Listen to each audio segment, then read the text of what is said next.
জুমার নামাজ বিভিন্ন প্রান্ত থেকে বন্ধুরা এই যে দেখতে পাচ্ছ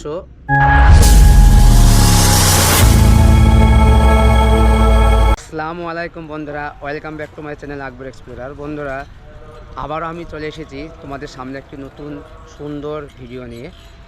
আজ আমি এসেছি সেই বাবরি মসজিদ, আজ অষ্টম জুম্মার দিন, সেখানে আজকে নামাজ আদায় করব এবং কতটা মানুষ আজ এসেছে আর এই বাবরি মসজিদের কাজ কতদূর এগিয়েছে সেটা প্রসঙ্গে জানাবো যতদূর পারবো। তো সঙ্গে থাকো, ভিডিওটি শুরু করি। বন্ধুরা এই যে দেখতে পাচ্ছ এই যে গর্তটা, এটা কিন্তু নর্মাল কোনো গর্ত করা হয়নি। এই জায়গাটায় গর্ত করে এই জায়গা থেকে তোমার এই একটা দেখতে পাচ্ছ, এই গর্ত করে এখানে পাইপ ফিট করে সেখান থেকে মাটি তোলা হয়েছে এবং মাটি তুলে সয়েল টেস্ট যেটা বলছে সয়েল টেস্ট করা হয়েছে বিগত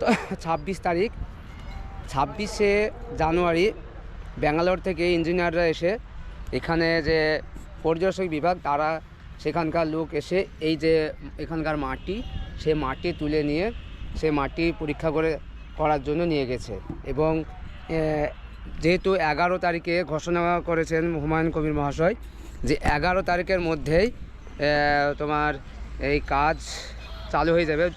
11 তারিখের সকালের দিকে দুপুর 12টা পর্যন্ত একটা দুয়ার অনুষ্ঠান হবে, সেখানে জমায়েত হবে, তুমিও আসবে। আর তারপরেই এখানের কাজ শুরু হয়ে যাবে। আর ফেব্রুয়ারি মাসের প্রায় 1 তারিখ থেকে মেশিনপত্র সব এখানে আসার কথা। তো যেভাবে কাজ শুরু হবে অবশ্যই তোমাদেরকে সেভাবে জানাবো। চ্যানেলটির সঙ্গে থাকো আর সমস্ত আপডেট আমি দিতে থাকবো। সামনে আজকে দেখতে পাচ্ছ মানুষ, এদিকে মানুষ সব আসছে নামাজ পড়তে, আর এই সামনে এইদিকে আমি নামাজ পড়বো, গেল সপ্তাহতে পড়েছি। হুমায়ুন কবিরের ভাতের অভাব নেই, টাকার অভাব নেই আমাদের। আমি পরশুদিন 11:30টার সময় ফোন করেছিলাম, ভাই বললেন ভাই সকালবেলায় আমার সাথে নম্বর নিলেন, বললেন আমি পরে ফোন করবো এখনই। আমি বললাম ভাইকে আমার ছেলে জিজ্ঞেস করেছিল, ডাক্তার আরিফ এত ক্লান্ত শরীরে সারা পশ্চিমবঙ্গের বিভিন্ন জায়গায় মেদিনীপুর থেকে নিয়ে এদিকে আপনার মালদা থেকে ফের আবার এই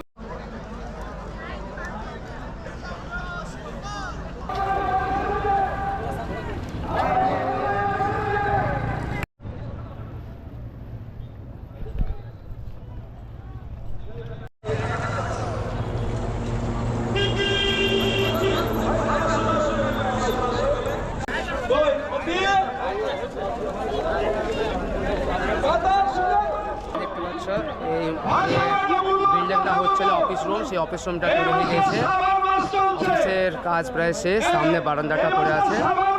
তো আসো আমরা ঘুরে ঘুরে ভিডিওটা দেখে, আর তোমরা অবশ্যই তোমরা আমার সঙ্গে থাকো। আমি দেখাচ্ছি যে অফিসটা এর আগে দেখিয়েছি তোমাদেরকে, এই অফিসটা দেখতে পাচ্ছ, আর এদিকটা দেখো মানুষজন নামাজ পড়ছে।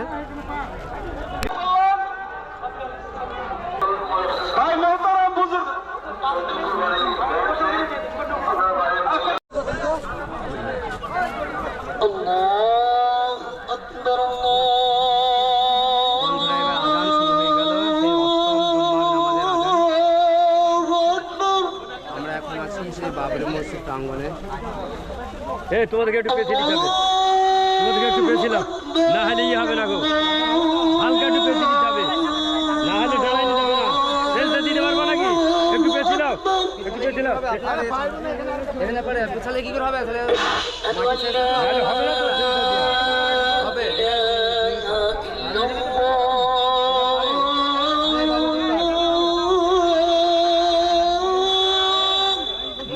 মাঝখান ফাঁকে নামাজ হয় না।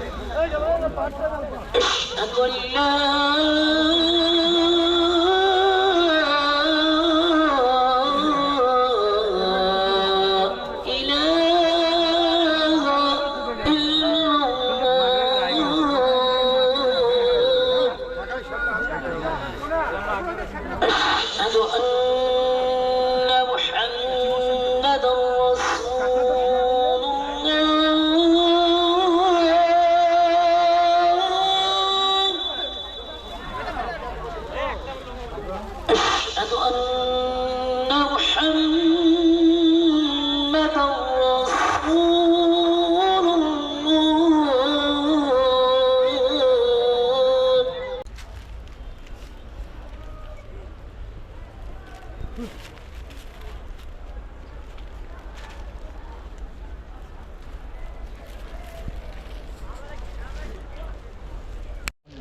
বন্ধুরা আমরা এখন সুন্নত নামাজে দাঁড়িয়েছি, দেখতে থাকুন নামাজটা।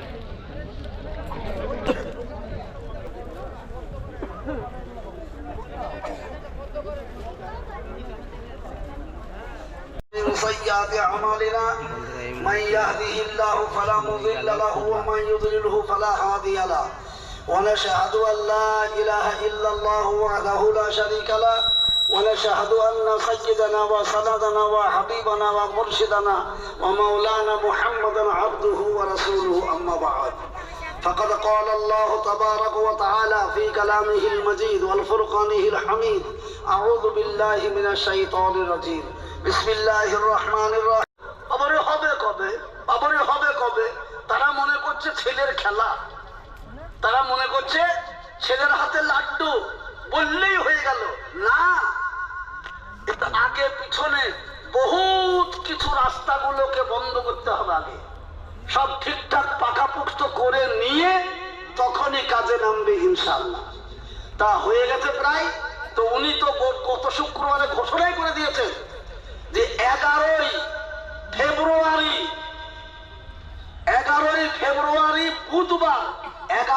ফেব্রুয়ারি বুধবার কালকে জানুয়ারি শেষ হবে ইনশাআল্লাহ। তাহলে কাল থেকে নিয়ে কালকের দিনটা বাদ দিয়ে 11 দিনের দিন ইনশাআল্লাহ এখানে ভিত কায়েম হবেই ইনশাআল্লাহ। আমরা সবাই মিলে অনুরোধ করছি ওই ভিত কায়েমের দিনে এগিয়ে আসব, জোরে বলুন ইনশাআল্লাহ। এখন প্রত্যেকটি মাদ্রাসা ছুটি। লোকের জবানে একটাই কথা বারবার ভেসে আসছে, কি উনি বলেছেন 1 লাখ হাফেজকে দিয়ে কোরআন শরীফ খতম করিয়ে তারপরে করবে, উনি বলছেন। আমি শোনেন, এখন মাদ্রাসাগুলো ছুটি, সেটাও বলছে মাদ্রাসাগুলো ছুটি, সেই জন্য কোন মাদ্রাসার ছাত্র নাই। তাহলে আপনারা কথা বুঝতে পারছেন? ওই দিন যত আলেম আসবেন সমস্ত আলেমরা কোরআন পড়বেন, পড়ার পরে দোয়া হবে, তারপরে ভিত কায়েম হবে ইনশাআল্লাহ। আজকে আমরা বাবরি মসজিদের এই মাঠে 8তম জুম্মার নামাজের জন্য উপস্থিত হয়েছি। উপস্থিত মুসল্লি এবং আশপাশের এলাকার সর্বস্তরের মানুষকে আমার সালাম আদাব জানাই। অনেক বিতর্কিত এই বাবরি মসজিদ ভারতবর্ষের ইতিহাসে একটি উজ্জ্বল শোধ, যেটা 465 বছর আগে 1528 সালে প্রতিষ্ঠিত হয়েছিল উত্তরপ্রদেশের অযোধ্যা নামে একটি জায়গায়। সবাই আমরা অবগত আছি যে 1992 সালের 6 ডিসেম্বর তখন ভারতবর্ষের প্রধানমন্ত্রী ছিলেন পিভি নরসিংহ রাও।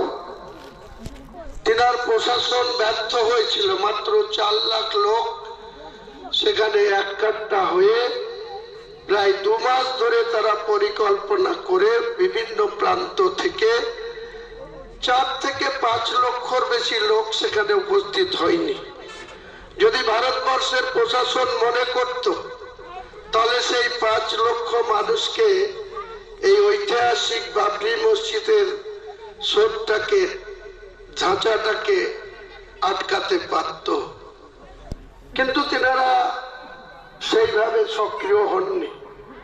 মসজিদ যখন ভেঙে ফেলা হলো, আশপাশ এলাকা নিয়ে এমনকি দিল্লি পর্যন্ত, হরিয়ানা, উত্তরপ্রদেশ, বিহার জুড়ে দাঙ্গা হয়েছিল।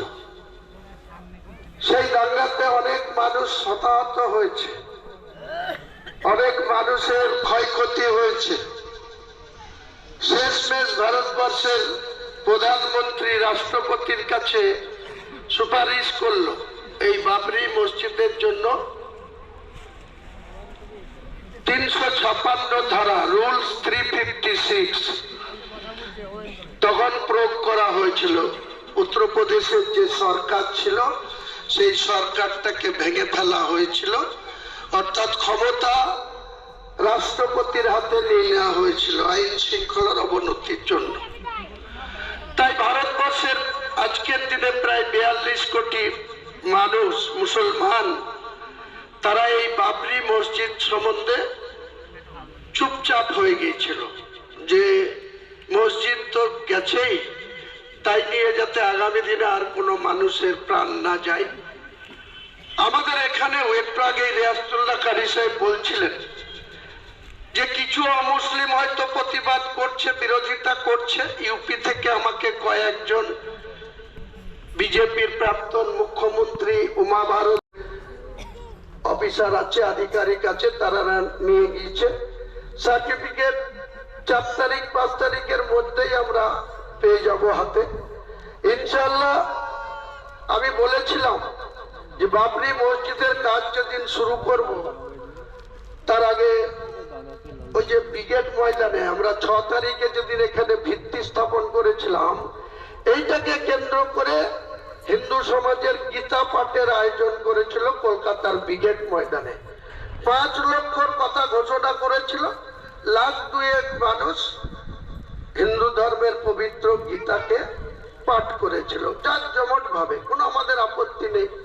তো আমিও তার সেই দিনই ঘোষণা করেছিলাম 1 লক্ষ কোরআনের হাফেজ, মাওলানা, কারি এবং শিক্ষক যারা কোরআন ভালোভাবে পড়তে পারেন, শুদ্ধভাবে পড়তে পারেন, তাদের নিয়ে এখানে প্যান্ডেল খাটিয়ে 1 লক্ষ কোরআন পাঠ করে কাজ শুরু করব। কিন্তু কারি সাহেব আমাকে আগেই বললেন যে আমাদের রমজানের অনেক আগে থেকেই মাদ্রাসাগুলি ছুটি হয়ে যায়, কাজেই এখন করতে পারবেন না। তা আমি দেখলাম যে আমি যখন ঘোষণা দিয়েছি সেটা কিছু না কিছু করতেই হবে, তাই আজকে আবার নতুন করে বলছি। অন্ততপক্ষে আমি এখানে কালকে আমাদের একটা রাজনৈতিক প্রোগ্রাম আছে, সেটা সারা হয়ে গেলে এখানকার প্যান্ডেল ভেঙে এখানে একটা প্যান্ডেল করে দেবো, যে প্যান্ডেলে অন্ততপক্ষে আমরা 5,000 লোক বসতে পারি। তার মধ্যে 1,000 যেন কোরআন পাঠ করা, তারা নিজে কোরআন কালিম নিয়ে আসবেন সঙ্গে। সকাল 10টার মধ্যে পৌঁছাবেন, 10টার মধ্যে পৌঁছাবেন। ঠিক 1 থেকে 1.5 ঘন্টার মধ্যে পুরো কোরআনটাকে পাঠ করার পর আমরা ঠিক বেলা 12টার দিকে কয়েকজন মিলে যতটা লোক সম্ভব, পুরো ভিডিও হবে, ওটা আমরা মসজিদের কাজ ইনশাল্লাহ আমরা বিশিষ্ট মুসলিম সমাজের ব্যক্তিদের নিয়ে, সেখানে আমাকে আমাদের একসময় এই জেলার এসপি ছিলেন, তার নামও হুমায়ুন কবির, ডাক্তার হুমায়ুন কবির, তিনি আবার পশ্চিম মেদিনীপুরের ডেবরার এমএলএ, তিনিও নিজে ইচ্ছা প্রকাশ করেছেন যে আপনার 11 তারিখে আমি যেতে চাই। আমি বলেছি আসুন। এরকম অনেক ব্যক্তি আসবেন।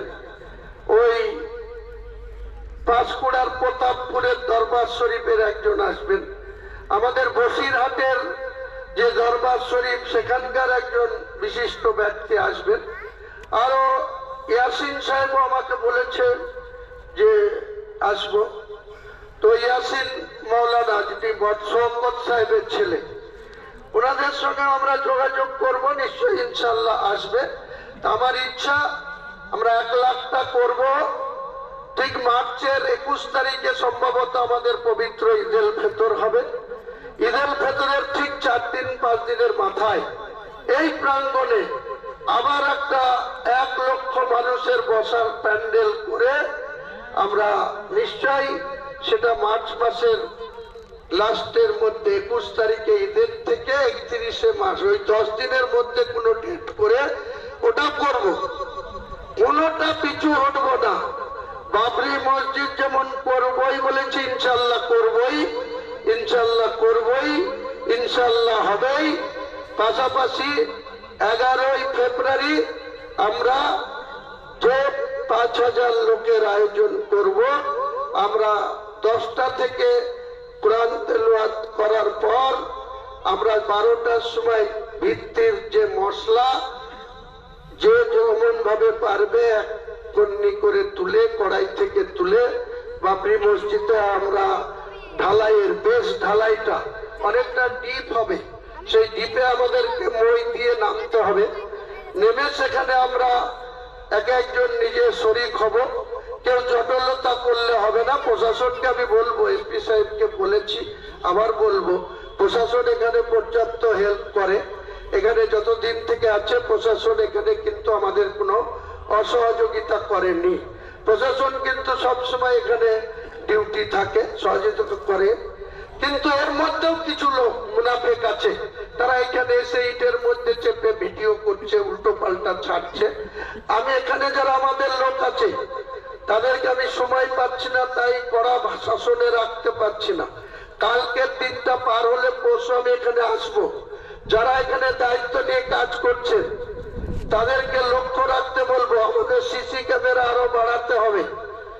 এখানে এসে কি করে 3 দিন আগে কাপাস ডাকনার একটা ছেলে যে সকাল থেকে সারাদিন মদ, কাতার সোজা করে নেন, কাতার বেঁকা হলে নামাজ হবে না। তো বন্ধুরা আমরা নামাজ পড়ে এবার বাড়ি যাওয়ার দিকে রওনা হচ্ছি। বন্ধুরা যদি ভিডিওটা ভালো লাগে তো অবশ্যই একটা লাইক, শেয়ার, সাবস্ক্রাইব করবে এবং সঙ্গে থাকা বেল আইকনটি টিপে দেবে। আজকের মতো এখানে বিদায় নিচ্ছি। ভালো থাকো, সুস্থ থাকো, তোমাদের সকলে সুস্থ কামনা করছি।